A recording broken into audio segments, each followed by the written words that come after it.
हर हर महादेव। ओम नमः शिवाय। केमन आছেন আপনারা সবাই? আমি দীপ্তি বি মণ্ডল। প্রথমেই বলি হ্যাপি হোলি, দোল পূর্ণিমা, শুভ পূর্ণিমাতে তিথিতে আপনাদের সবার খুব ভালো হোক। রাধাকৃষ্ণের আশীর্বাদ আপনাদের মাথার উপর থাকুক, শিবশক্তির আশীর্বাদ আপনাদের মাথার উপর থাকুক। তার আগে বলি রাধে রাধে, জয় শ্রীকৃষ্ণা। যদি ভালো লেগে থাকে এই ভিডিও তাহলে লাইক কমেন্ট শেয়ার করতে ভুলবেন না। রাধাকৃষ্ণের আশীর্বাদ কি আছে আপনাদের জন্য আসুন দেখে নেওয়া যাক। প্রথমেই বলি যেটা নেতিবাচক, যেটা অন্যায়, যেটা অধর্ম, যেটা অশুভ বলে মনে হচ্ছে, সে পার্সন হতে পারে, পরিস্থিতি হতে পারে, অবশ্যই আপনারা সেটাকে লেট গো করুন, ইগনোর করুন। ইগনোর করে সেটাকে একেবারে উৎখাত করে দিয়ে নিজের লাইফ থেকে দূরে সরিয়ে দিয়ে নিজের লাইফে এগিয়ে যান।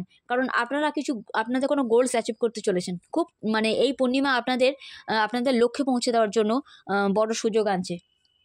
তবে হ্যাঁ, একটাই কনসিডার করতে হবে সেখানে, যদি কম্প্রোমাইজ করেন তাহলে ধৈর্য ধরেন, একটু শান্তভাবে বুঝে সুঝে পা ফেলেন, তাহলে কিন্তু আপনারা আপনাদের গোলসকে অ্যাচিভ করতে পারবেন। এটা পুরোপুরি আপনাদের উপর নির্ভর করছে। কারণ এখানে অনেকজন এটা তো একটা জেনারেল রিডিং, তো সবাই এখানে রয়েছে, তাই কেউ পারবে আবার কেউ চেষ্টা করবে, বাট সবটাই আপনাদের উপর ডিপেন্ড করছে।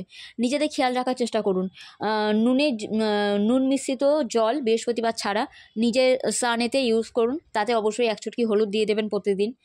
সেই জল ইউজ করুন, আপনাদের জন্য খুব ভালো হবে। এই অমাবস্যায় একটু রেস্টের প্রয়োজন আপনাদের, কারণ রেস্ট না নিলে আপনাদের এনার্জি যেটা আছে সেটা কিন্তু খুব বেশি লস হয়ে যাবে। তাই এনার্জিটাকে কালেক্ট করার জন্য রেস্ট করুন। ডক্টরের পরামর্শ নিয়ে যদি কোনো অসুবিধা হয়ে থাকে তাহলে অবশ্যই মেডিসিন নিন। রিকনসিডার করুন, রিচেক করে কাজ করুন। দৃঢ়তার সাথে আপনারা যদি পা ফেলেন তাহলে দেখতে পাবেন তাতে পজিটিভ আছে। ইয়েস তো আছেই আছে, পজিটিভ আছে অবশ্যই, যেটা এই মুহূর্তে হয়তো দেখা যাচ্ছে না, কিন্তু তবু কিছু মান্থের পর অবশ্যই দেখা যাবে।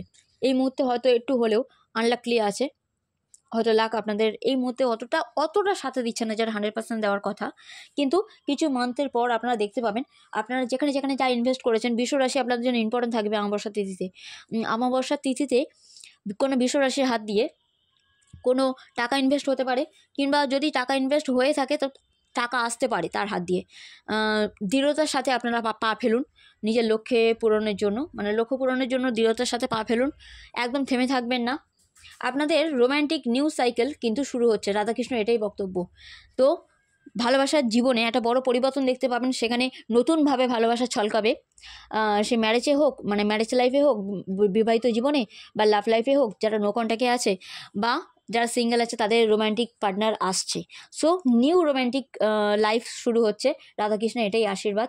তবে দৃঢ় থাকুন, একদম নিজের স্ট্যান্ডার্ডকে হাই রাখুন, লো করবেন না। নিজেদের মনের কথা শুনে, ইনটিউশন কথা শুনে আপনারা কাজ করবেন। তবে যে কাজ করবেন, যে চাকরি বলুন বা বিজনেস বলুন, যাই কিছু করতে যাচ্ছেন বা কোনো রকম পার্টনারের বিষয়ে জানতে চান, ইনফরমেশন কালেক্ট করুন। যথারীতি ঠিক টাইমে ঠিক কাজ হয়ে যাবে, অবশ্যই হবে, কিন্তু তার জন্য তথ্যটা সঠিক হওয়া দরকার, আর সেটা বেশি করে ইনফরমেশন কালেক্ট করুন। আপনারা যা কিছু কঠিন সময় ফেস করে যে পদক্ষেপ নিয়েছেন, যে কাজ করেছেন, তার রেজাল্ট আপনারা দেখতে পাবেন। তবে একটু বড় ধরনের চিন্তাভাবনা করুন, বড় চিন্তা রাখুন, উচ্চ চিন্তা করুন। উচ্চ চিন্তাধারা রাখলে তবে দেখবেন যে আমরা বলি না 100-এ 100 আমরা পাবো, তেমন ধরনের মার্কস আমরা ভেবে থাকি, তবে গিয়ে 90 কিংবা 98 কিংবা 99 পর্যন্ত আমরা পেয়ে থাকি। তো সেইভাবে আপনারা যেমনভাবে টার্গেট রাখবেন তার থেকে কম আসবে। তো টার্গেট বড় রাখুন, যাতে সেইভাবে আপনারা রেজাল্টটা পান। অবশ্যই পড়াশোনার ক্ষেত্রে তো আমি বলেই দিলাম। এবারে বলবো যারা শারীরিক দিকে অসুস্থ, আপনারা সাইন লক্ষ্য করুন। যারা ইনভেস্ট করতে চাইছেন বা যারা মামলা মোকদ্দমা চলছে, যারা বিজনেসে লসের মুখ দেখছেন, কিংবা জবেতে কোনো রকম প্রবলেম ফেস করছেন, কোনো পলিটিক্স চলছে, যা কিছু লাইফে যে কোনো ক্ষেত্রে আপনারা অবশ্যই সংকেত দেখুন। সংকেত কি বুঝতে পাচ্ছেন, আপনাদের মন কি বলছে, পরিস্থিতি কি, হালাত কি চলছে, সব কিছু চোখ কান খুলে রেখে কাজ করুন। তবে দেখতে পাবেন আপনাদের লক্ষ্য আপনাদের এসে ধরা দিচ্ছে, ইয়েস আছে, ডবল ইয়েস এসেছে। রাধাকৃষ্ণ এটাই আপনাকে বলছে আপনাদেরকে, যে আমি ডবল কনফার্মেশন দিলাম, 100-এ 100% সঠিক হবে, ইয়েস হবে। বাট একটু ধীরে সুস্থে ছোট্ট পদক্ষেপে প্ল্যান করে কাজ করতে হবে। একদম থেমে থাকলে হবে না, ডিমোটিভেট হলে হবে না। টেক অ্যাকশন তো নিতেই হবে, তবে গিয়ে সাকসেস আছে, সাকসেসটা তবে গিয়ে পাওয়া যাবে। কিন্তু এই সাকসেস বড় একটা করে বড় হ্যাপি চেঞ্জ এনে দেবে। আর চেঞ্জ সবসময় কিন্তু প্রথমে এক চটকায় এক ধাক্কায় একটু প্রবলেম দেয়। তবে হ্যাঁ, আগুন, কারেন্ট, গ্যাস বা কোনো রকমভাবে বিদ্যুৎ বা কোনো রকমভাবে অ্যাক্সিডেন্ট, রক্তপাত, ভাঙাচোরা এই ধরনের কোনো রকম কিছু থেকে বাঁচুন, কারণ 1 বছরের মধ্যে আপনারা কোনো গুড নিউজ পেতে পারেন। এই